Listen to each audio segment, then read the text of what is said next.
To make things a little bit easier, I'm going to remove this splash shield here. It's got 2 bolts. I'm going to start with this one right here. 10mm socket. To the right of it, there's another one. There's a push clip here, which is the last thing that's holding this piece on.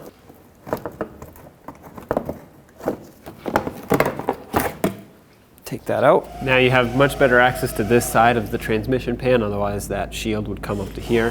And you can see 10mm bolts going all around. Let's remove all of them. Have a collection bucket ready just in case fluid starts coming out. It shouldn't, because the RTV should still hold this in place with all the bolts out, but just be careful.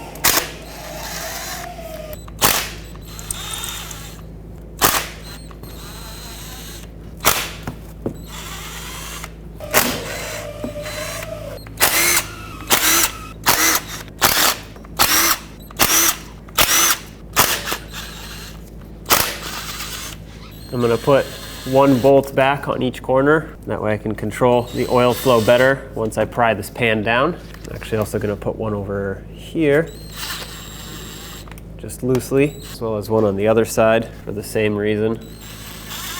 Just want to be able to control the amount of oil that comes shooting out. Now grab a pry bar and pry down on the oil pan. Oh! Let this drain. I'm going to back off these 2 side bolts a little bit, as well as the fronts. That way this oil pan can come down a little more.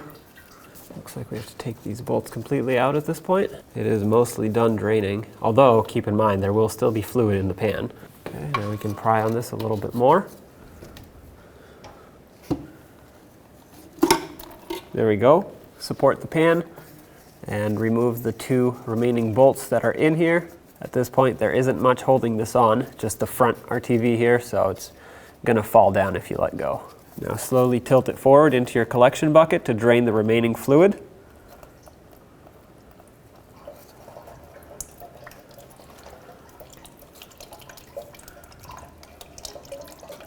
Detach it from the engine or the transmission and set it aside.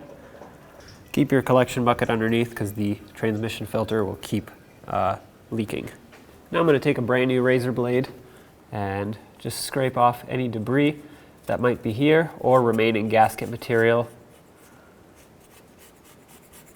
You want to get the surface nice and clean, then we'll degrease it and we'll prepare the new pan for installation.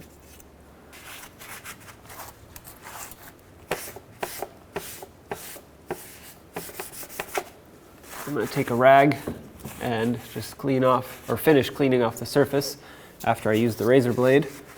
We'll come back right before the install of the pan and degrease this. I'm going to take some brake parts cleaner on a rag, clean off this surface here just in case there is any oil on it.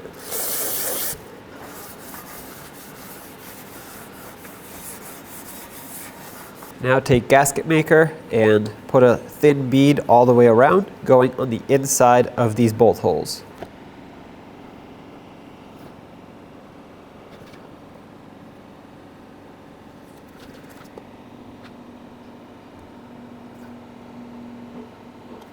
Now take brake parts cleaner on a clean rag, degrease the mounting surface of the oil pan.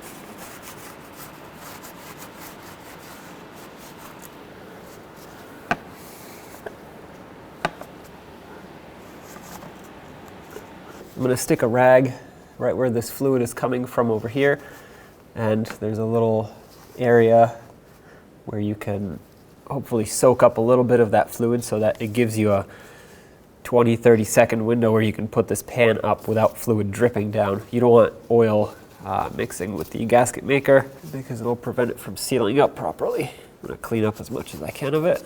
Now get your pan ready. Let's quickly put this on. Okay, get the pan ready, slide it on, line it up with all the bolt holes. If oil gets on the side of the RTV, that's okay, but I don't want it to get in between the metal oil pan and or the transmission itself.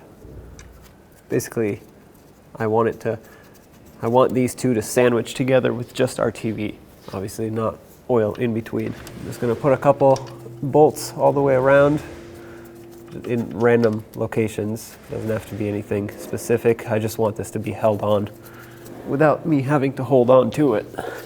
And also, the more bolts you put on, the better it lines up. All right, so I'm gonna drive those in, bottom them out. I don't want to tighten them yet though. All right, just enough to hold the pan.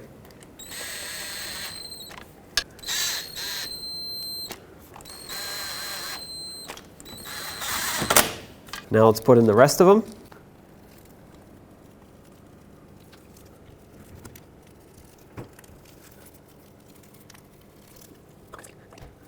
I'm going to go ahead and snug all of these up, but I won't torque them yet. I just want to leave them like this so that the gasket maker can set for about 10-15 minutes.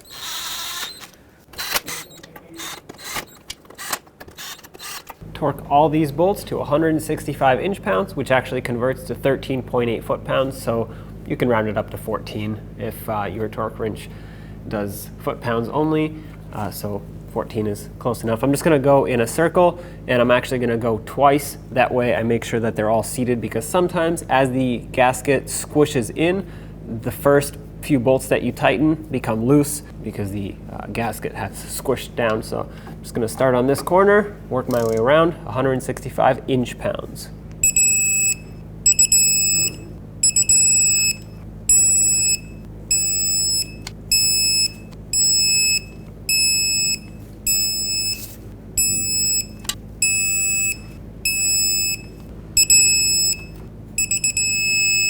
All right, I'm just going to go around a second time to make sure that they're all tight as they should be.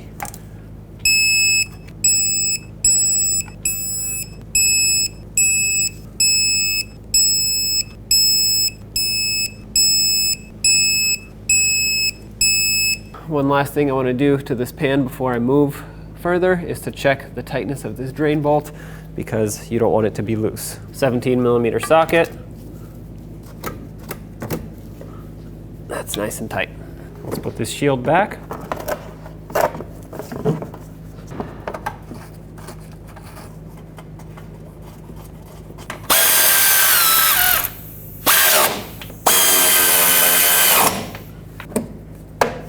Locate your transmission dipstick tube, and that is going to be right here behind the air filter housing.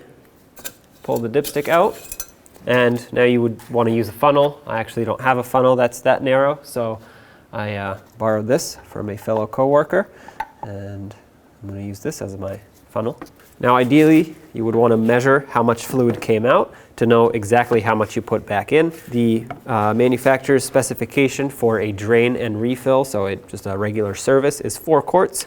Again, you might have a little bit less that came out, you might have more, who knows.